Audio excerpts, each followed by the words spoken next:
Hello et bienvenue sur Paris Lingomère.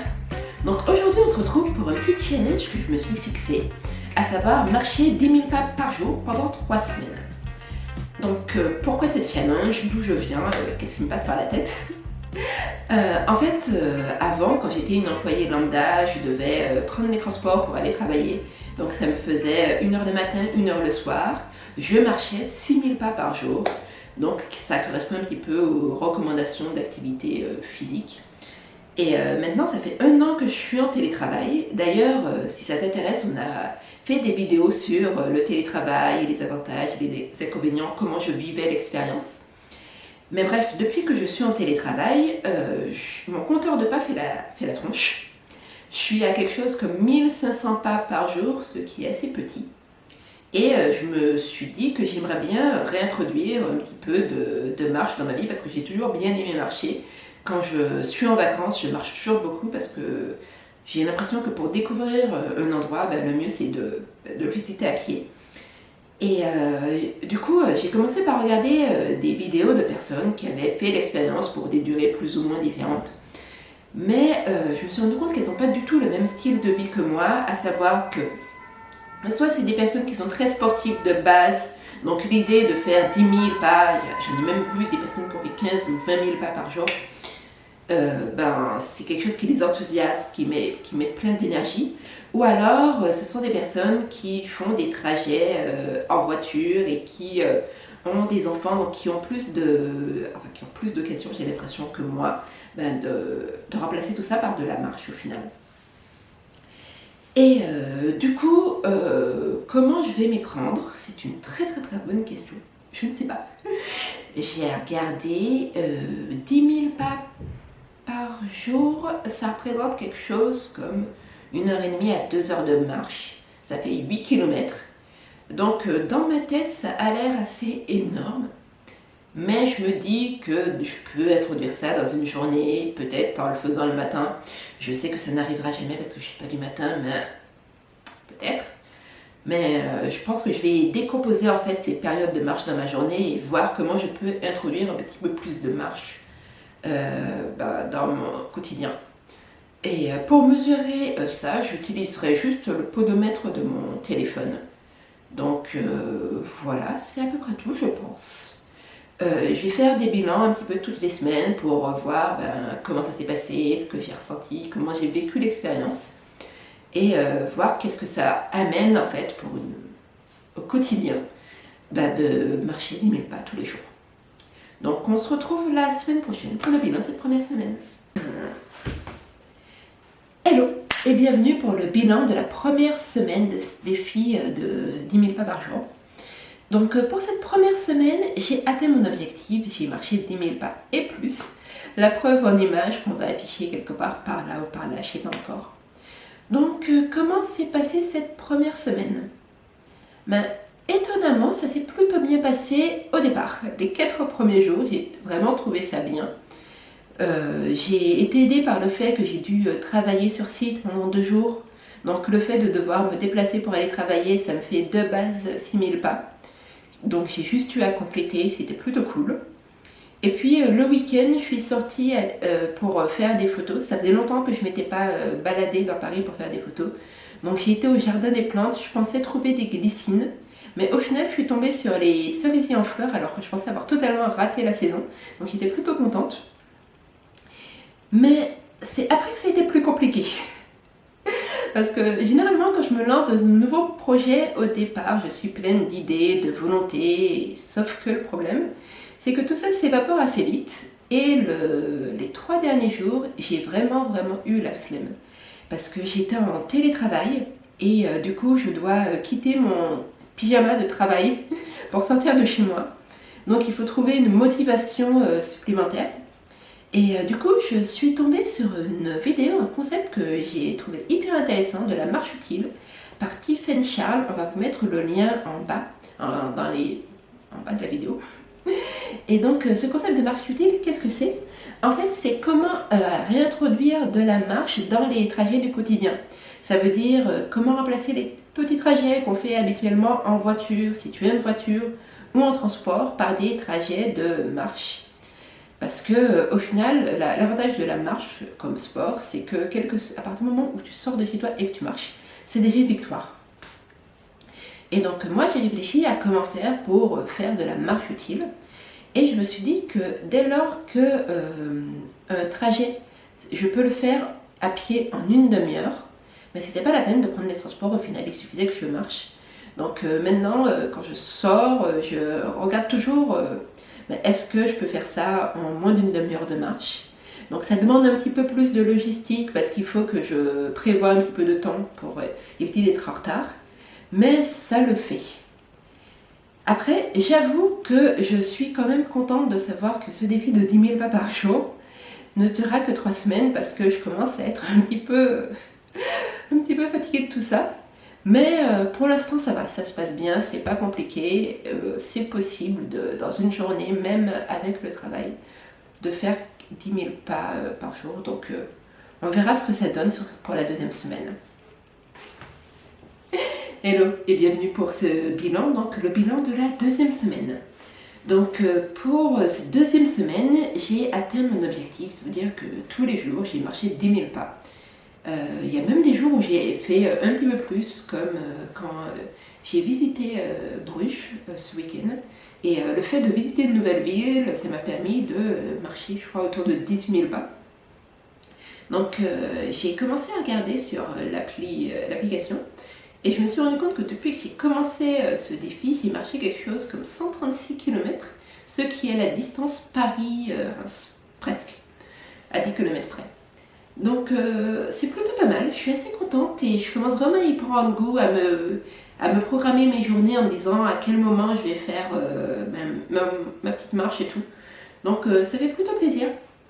Et du coup, la semaine dernière, je parlais un petit peu du concept de marche utile, comment transformer des trajets du quotidien pour pouvoir introduire un petit peu plus de marche.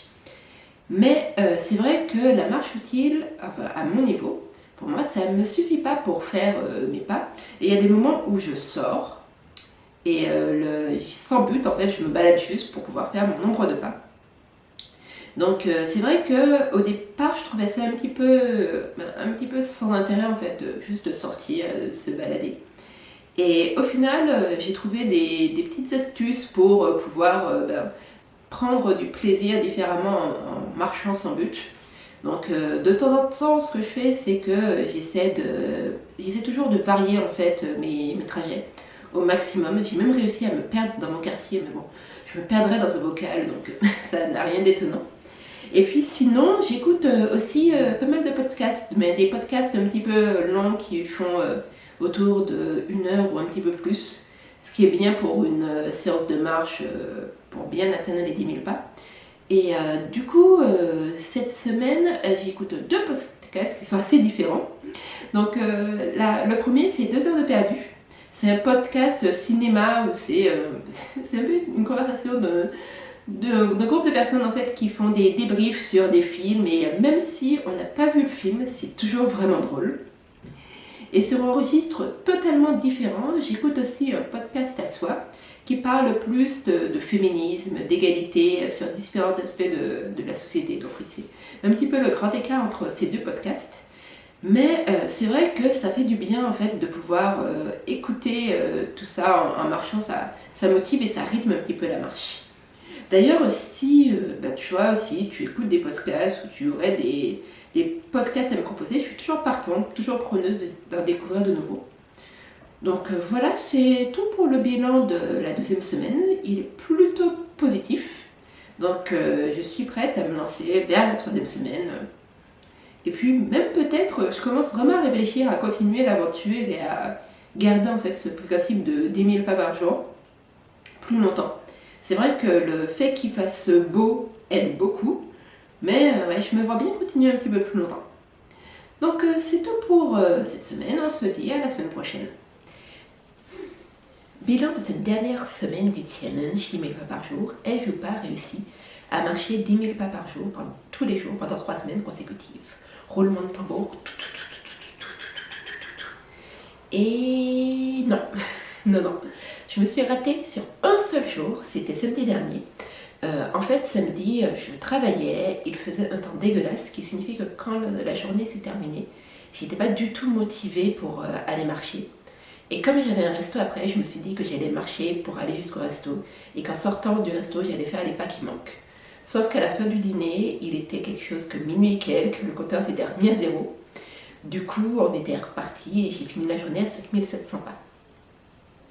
Malgré tout, je suis assez contente parce que j'ai pu consulter mes chiffres sur les 3 dernières semaines et j'ai marché en moyenne 12 000 pas par jour.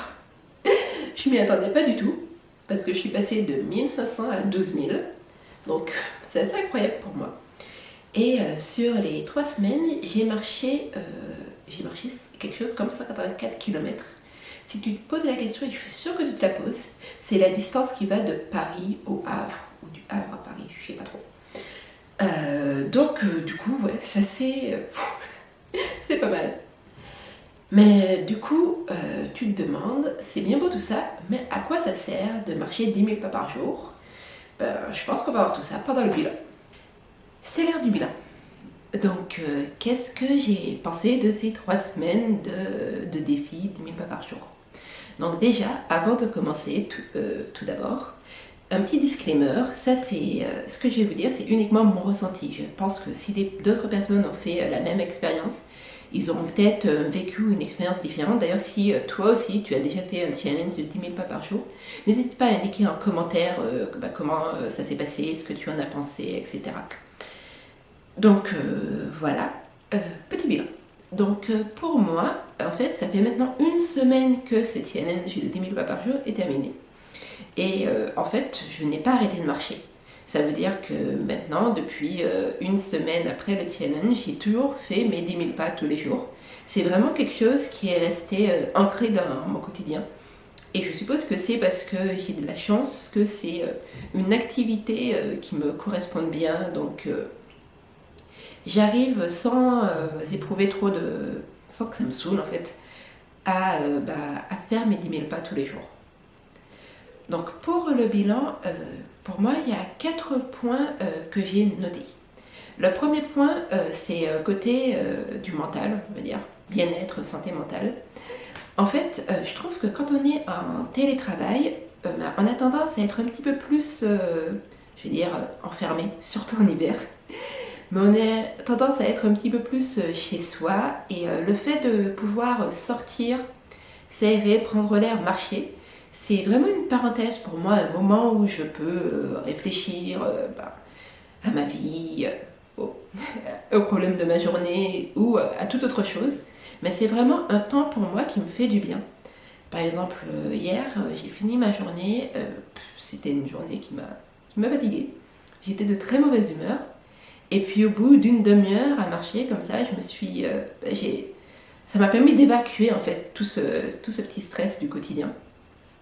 Donc pour moi, c'est vraiment le côté bien-être. L'aspect bien-être, c'est vraiment pour moi un des côtés les plus importants en fait de marcher. Du coup, point numéro 2. Donc, mine de rien, marcher 10 000 pas par jour, tous les jours, c'est quand même du sport. Et j'en sais quelque chose parce que je ne suis pas du tout sportive. Je pense que j'ai commencé des programmes d'entraînement, je pense, au moins toutes les 2 semaines depuis le début de l'année. Donc j'ai des personnes que je suis sur YouTube et j'aime bien leurs vidéos. Mais que ce soit le matin ou le soir, ça me saoule vite. Et là, c'est vraiment la première fois où une nouvelle habitude est rentrée dans mon quotidien aussi rapidement. Et mine de rien, c'est vraiment une bonne activité de cardio. Et du coup, je sais que tu te dis, ouais, mais dans la vie, qui a le temps de passer 1h30 à 2 heures par jour à marcher? Et en fait, il faut se dire déjà que le concept des 10 000 pas par jour, ça n'a pas réellement de valeur. En fait, ça a été inventé, c'était un argument publicitaire qui a été lancé par une société une société japonaise qui a créé le podomètre. Donc à partir de là, les recommandations, c'est une demi-heure d'activité par jour. Donc je crois que ça fait autour de 4 000 à 5 000 pas. Et les compteurs de pas par défaut, je crois qu'ils se fixent à 6 000 pas. Donc si tu fais 6 000 pas par jour, c'est déjà énorme. Et si tu en fais plus, tu as toute mon admiration. Si tu fais plus de 10 000 pas, waouh! Mais en fait, je pense que la première chose à se dire quand on choisit une activité, c'est qu'il ne faut pas se comparer aux autres. Le but, c'est de faire mieux que toi hier ou avant-hier. Donc il faut essayer de regarder qu'est-ce que tu fais naturellement dans ta journée au niveau de ton activité pour essayer de te fixer un palier qui soit plus élevé, mais qui ne soit pas infranchissable. Parce que si tu te fixes un objectif trop élevé et que tu es comme moi, il est possible qu'au bout d'un moment, très vite, tu abandonnes. Mais en tout cas, c'est vraiment, je trouve, une bonne, très bonne activité physique. Point numéro 3, je pense que c'est la question que tu te poses le plus. Est-ce que marcher 10 000 pas par jour permet de faire perdre du poids? La réponse est oui. Le problème, c'est que je ne peux pas te dire combien de poids j'ai perdu puisque je ne me pèse jamais. Ça doit faire 5 à 6 ans que je ne suis pas montée sur une balance. Donc, je ne peux pas te dire combien de poids j'ai perdu. Pour vérifier si j'ai oui ou non perdu du poids, en fait, ce que j'ai fait, c'est que j'ai été sortir de mon placard tout en haut les vieux pantalons dans lesquels je ne rentrais plus, où j'étais un petit peu boudinée. Je les ai essayés et j'ai noté qu'il y avait quand même une amélioration. En sachant que pendant toutes ces 3 semaines, j'ai pas changé mon alimentation qui est plus ou moins équilibrée et je me suis fait plaisir plusieurs fois. Donc oui, ça permet de perdre du poids, mais je pourrais pas en dire plus. Et pour moi, c'était pas le but principal. Donc voilà. 4e point. Tu savais qu'on pouvait gagner de l'argent en marchant? En fait, pendant la durée du défi, j'ai utilisé une application qui me permettait d'être récompensée par rapport au pas que je réalisais. Donc cette application, c'est l'application WeReward. On vous mettra aussi, on te mettra les liens en commentaire. Et en fait, ça te permet, elle est reliée directement avec ton compteur de pas et elle te récompense quelques centimes d'euros en fonction des paliers que tu atteins. Donc 5 000, 10 000, 15 000 pas. Et du coup, pendant tout mon défi, ces 3 semaines, ça m'a permis de gagner 2,40 €. Ce qui n'est pas énorme, mais c'est quand même beaucoup pour quelque chose que je fais de moi-même et totalement gratuitement. Donc c'est pas mal. Sinon, Vix est en train de tester une application qui s'appelle StepBet, qui fonctionne sur un principe un petit peu différent. C'est un groupe de gens qui se réunissent, on va dire, pour parier sur le fait qu'ils sont capables de maintenir pendant 6 semaines leur nombre de pas finalement. Et donc, si tout le monde atteint son objectif, tout le monde reprend sa mise. Et du coup, s'il y a des personnes qui abandonnent, elles abandonnent leur mise et la différence est repartagée entre les personnes contenues sur ces 6 semaines. Mais elle va vous en parler, je pense, plus en détail une fois qu'elle aura bien fait ce défi pour voir comment fonctionne cette application. Donc du coup, voilà pour ce petit bilan de mes 3 semaines de marche. Et du coup, j'espère que ça t'a plu, que ça t'a intéressé. N'hésite pas à partager en commentaire tes avis, de nous dire ce que tu en as pensé. Et puis sinon, on se retrouve la semaine prochaine sur Paris-en-Gomère. Merci d'avoir regardé cette vidéo, on espère qu'elle t'a plu. Dis-le nous en commentaire et n'oublie pas de liker, partager et t'abonner à notre chaîne. A très bientôt sur Paris-en-Gomère.